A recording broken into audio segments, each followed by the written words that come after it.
Mohamed Salah is a wanted man. Arne Slot came out today in today's press conference and said that Liverpool still want him. Arne Slot still wants him, which I thought was quite obvious, if I'm honest. Everyone at this club still want him. However, during an interview with Piers Morgan on his show Uncensored, Prince Abdulaziz did reiterate, who's the Minister of Sport in Saudi Arabia, did reiterate that the Saudi League wants him as well. This is exactly what he said to Piers Morgan on the show. So it'd be a privilege to see Mo Salah here. He's the most high-profile Muslim player in the world and one of the 2-3 best players in the world. He hasn't signed a new contract yet, so it's up to the clubs now. So this doesn't say which club does want him, by the way, but I think the whole of Saudi League would want Mohamed Salah. As he said, there is the highest Muslim profile in the world, and he is right now, for me, on form, the best player in the world. Why wouldn't they want him? Why wouldn't they want him? He would suit them perfectly over there. They are making huge moves in the Saudi League. They just bought John Duran for big money, trying to get Matoma from Brighton for big money. And Saudi Arabia certainly would love Mohamed Salah over there. He's the perfect guy to go over there right now. And he's not playing. He's not dropped off either. And they're getting players in before they even get into the prime. There, John Duran, Matoma. They're the players that not even in the prime yet. Mohamed Salah is in his prime. So they are making big moves in Saudi League, and they said they want to do this. This prince went on to say that he wants to be the top 5 leagues in the world. And fair play to the clubs, fair play to the owners over there. They are doing everything they can to get the players over there to make it top 5 leagues in the world. It may get to that stage where they are top 5 leagues in the world if they were to continue getting players like this. And Mohamed Salah would probably be the Ronaldo type of signing. Ronaldo took him to another level there. I think Mohamed Salah going over there, the way he's playing right now, would take that league to another level. I'm absolutely honest. I think it would start having people's heads turned more so than what we've seen in the past. But yeah, Arne Slot was in the press conference today, was asked about Mohamed Salah. Everyone wants him, including us. We want him to extend. This is exactly what he said in the press conference. I think that's quite obvious, though, isn't it? Liverpool still want Mohamed Salah. Arne Slot is obviously going to want Mohamed Salah. He wants all the players to stay. But it's not down to him. And it's not down to Saudi either. It is down to Mohamed Salah and Liverpool and negotiations between Richard Hughes, Michael Edwards, and whatever FSG allow them to pay. And that's what it always comes down to. Mohamed Salah's reiterated that he wants to stay at the club, but the far-away negotiations. And this is the dilemma we've put ourselves in. Regardless of saying, we'll wait until the contracts have been sorted, or if they do leave, then we'll go in on FSG. We're already in this situation where he can speak to other clubs for free. So if Saudi come in and speak to him, if a Saudi team comes in and speaks to him, they have every right doing so. They can speak to him for free. That's on us. We shouldn't have been in this dilemma. We shouldn't have put this in, even have this situation. So if he is to go to Saudi League, that is on us, because we let him talk to other clubs for free. And James Piers was on the talk, on Redmond TV, and he did say that it doesn't seem going out in Europe. But at the end of the day, someone like Real Madrid will be looking at this situation. Someone like PSG will be looking at this situation. Someone like Bayern Munich will be looking at this situation, and they can speak to this guy for free. And if we continue to lowball this player, if we continue to lowball Mohamed Salah, it won't be just Saudi leagues that are speaking to him. It won't be just Saudi teams that are speaking to him. I can guarantee you that. Real Madrid will be on the phone. PSG will be on the phone. Bayern Munich will be on the phone. These big clubs will be on the phone. He is free. They don't have to pay any transfer money for him. Maybe agent fee and a good wage. That's it. That's down to us. So if Mohamed Salah is to go, that is down to us. And I've said it a couple of times on here now. I am preparing for the worst regarding these free contract situations. And people are still confident out there. Fair enough. If you want to be confident about this, be confident about this. I don't trust FSG.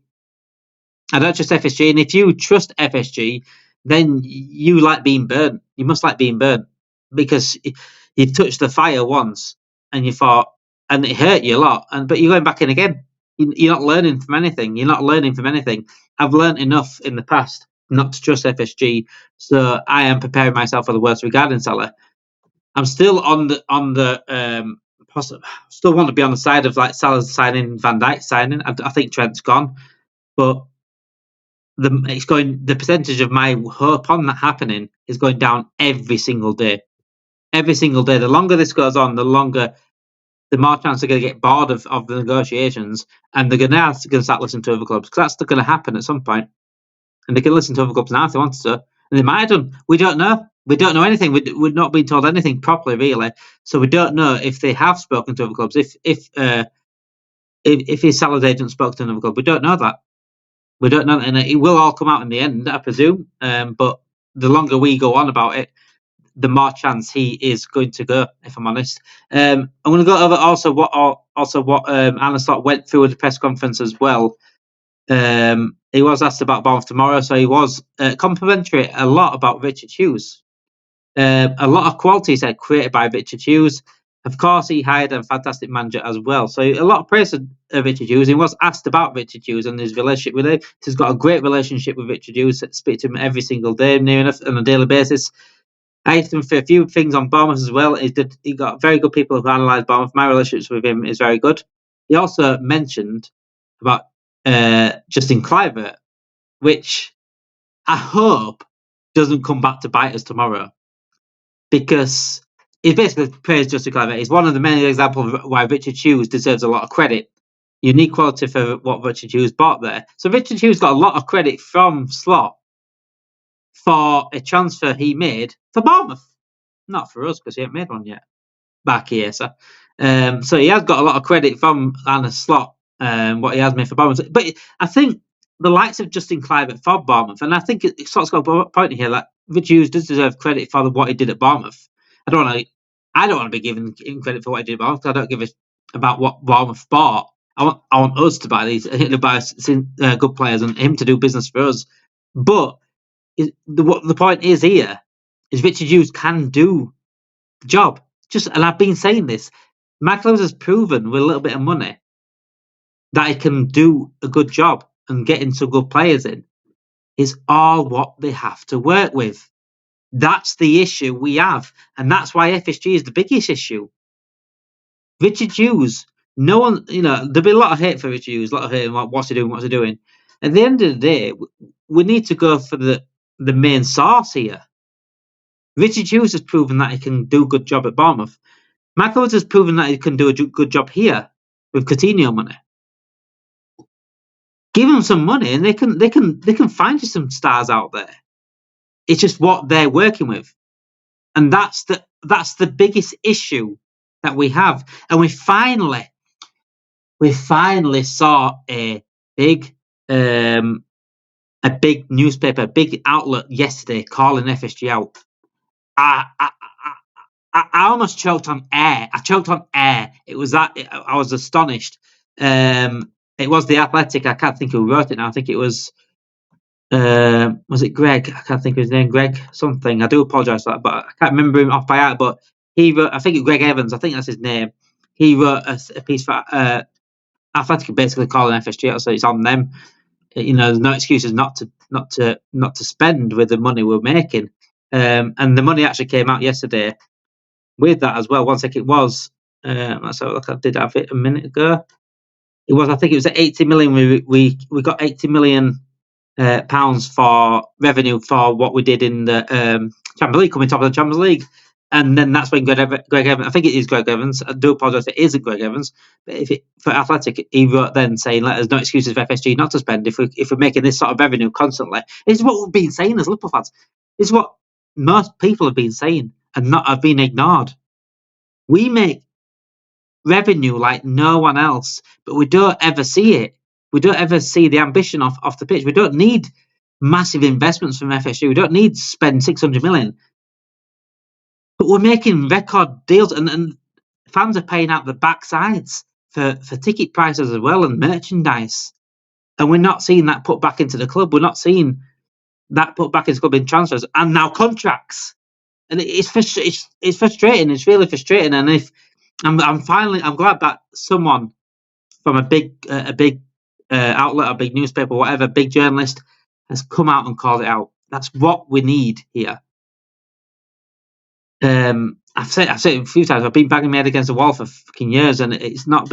And at the end of the day, it's going to hurt us big time if it doesn't change. If it doesn't change, it's going to hurt us big time because we're going to lose our three of our best players, and we're not going to replace them. And we're going to need other positions to look at as well. So, and that's it's not on. And we are expecting a big summer. According to Arne Slot, he did actually confirm that in BBC Sport. But is he expecting those three to possibly leave as well? I don't know. Is he preparing himself for the worst? I hope not. But he did actually give us an update on injury updates as well from tomorrow's game against Bournemouth. Diogo Jota, Joe Gomez, and Nunes will train today. He said this morning. Depending how much training they've done and what training they've done today will depend on if they are in the squad tomorrow. It's all depending on what training they have been doing, but they have been back in training, which is brilliant. It's exactly what we need right now, some players to come in. He was asked about Szoboszlai as well, about his consistent work rate. He says he's been very consistent in work rate. If his intensity of high standards, what he is improving is more involved in dangerous attacks, assists and goals. His technique is outstanding. And he's always said, though, he's always been very honest with Arne Slot. If you play well, you deserve the minutes. He said that about Elliott. He'll say that about Chiesa. I think that's why he wanted Nunes to improve. He said, "You want to play? If you want to play, you improve yourself." And he's seen that now in Szoboszlai. Szoboszlai is a sensational player. He's always had this. It's just I'm finally glad that we're seeing a little bit more on the ball now. His work rate has never been a problem. But he's always had this technique. He's always had this ability as a footballer. When we was at Salzburg, he had this ability. And we're finally seeing it now, and I hope we can keep it that way as well. Szoboszlai. So yeah, it was an interesting press conference to say the least. And just a little bit before we do go though, Rodrygo again. The rumours of Rodrygo coming back out again. Say Man City, Liverpool, Chelsea, and PSG wanted Rodrygo in the summer, but the player is fully committed to Real Madrid, according to Jose Sanchez, who's a journalist in Spain. So I don't expect anything to happen in that Rodrygo. I think we'd only possibly look at Rodrygo if Salah were to go. Even then, we ain't going to pay that money. It's FSG. So I won't really look too much into that specific deal or that specific rumour of Rodrygo. I don't think we're ambitious enough to do that if we were to lose Salah. So yeah, it is what it is. But we have got a big, huge game tomorrow. Like one that I've seen a lot of people say they're not nervous about it, but you've got to be nervous about this one because this Bournemouth has scored 9 past Forest and Newcastle, and they don't look like giving up on anyone. And the thing is, people are saying like they'll suit our play because they'll open up a bit more. I don't think we play like that anymore. We sort of control games now. I think Slot's control now has been better against low block teams sometimes. If someone goes toe-to-toe against us, because at times we've been shocking in defending, we've been sloppy. If someone goes toe-to-toe against us, we're just going to outscore them. So I'm expecting Bournemouth to score tomorrow. So, and if they get confident, if they get 1-0 up, then the way they're playing at the moment, it's going to be a hard game. And if you think that we suit that style now, then fair enough. But I would say like someone coming at us and really attacking us when we're a little bit weak in areas suits us now. So yeah, I'm not really. I will be doing a match preview tomorrow morning, so hopefully make sure you tune in for that. I'm hoping. Sorry, if I can do a live match preview or a live match reaction tomorrow. So make sure you get your notification bells on. So it will tell you when we're live. It'll also tell you when we'll get content out as well. Yeah, so that is the news roundup. Salah is wanted by Saudi League, is wanted by Arne Slot, is wanted by everyone. Let's be honest, he's just the best player in the world. So, but let's get these contracts sorted, please. Please get his contract sorted. Got a couple more days left of transfer window, so we'll let you know when if anything happens. Yeah, I'll leave you with that because nothing's going to happen. But it is what it is. Big game tomorrow against Bournemouth. Make sure, like I said, make sure you like this video, subscribe to the channel, and get your notification bells on because it will tell you when we're live tomorrow. It'll also tell you when we'll get content out as well. Thank you for watching. Have a great night.